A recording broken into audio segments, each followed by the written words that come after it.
Now we know the core Vuex features. We'll see it in a more realistic app in a second. Before we go there though, let's talk about a couple of utility features, which make our life as a developer a bit easier. And let's start with mappers. In the counter, for example, we have this counter computed property where we in the end just access our final counter getter. So we have this code here just to get access to our getter. Now this is obviously not a lot of code, but we're not doing anything besides drilling into our store. This is not horrible, but in case you're not happy with that, Vuex has a helper which you can use. You can import something from Vuex, and that something is a map getters function. You can use it inside of this computed object.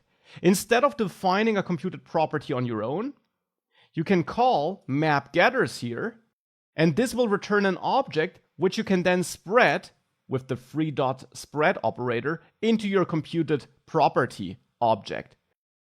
So map getters gives you an object which we now merge into the computed properties object.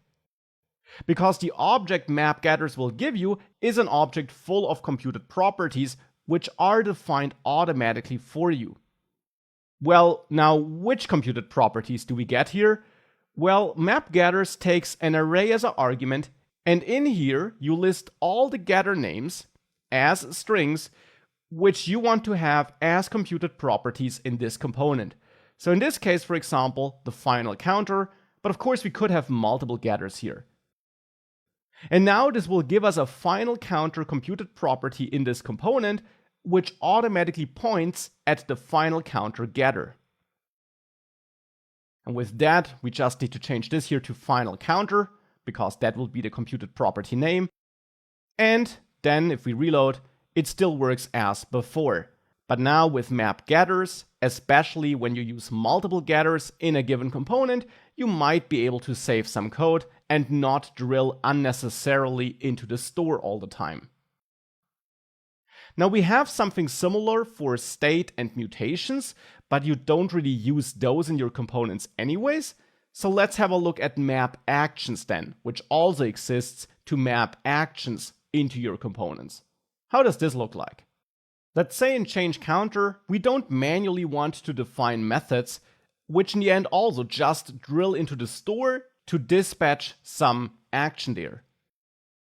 Instead, we could, just as with getters, import something from Vuex, and that something here is map actions. Now, just as with map getters, we call map actions now inside of methods though, not inside of computed, but inside of methods.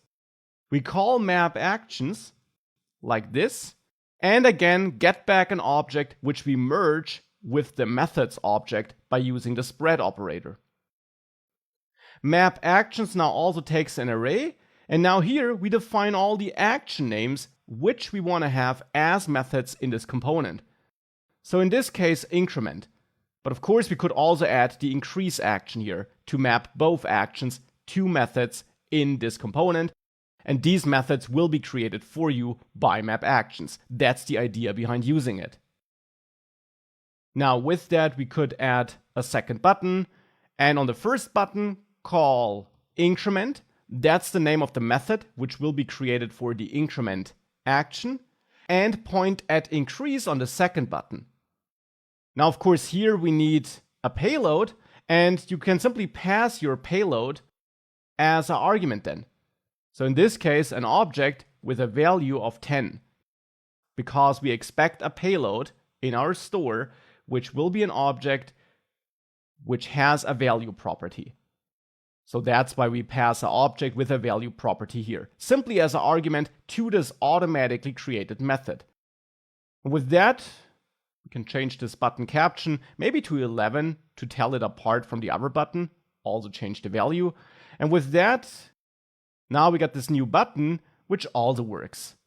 So now we're also mapping actions, and this saves us the time to add those methods on our own. There also is an alternative way of mapping actions. In case you're not happy with the default names, you can also call map actions and not pass an array to it, but an object instead. And then you can define the method names you want to have in your component as keys, for example, inc, and then hold the action which should be mapped to this method as a value. So with that, we could go with inc and increase like this. And with that, the increment action would be mapped to an inc method, increase would be mapped to an increase method. And therefore, we would have to call increment by calling inc now. Increase stays increase because that's how I'm mapping it. And with that, of course, that would still work if we try this. So map actions and map getters can be very, very useful.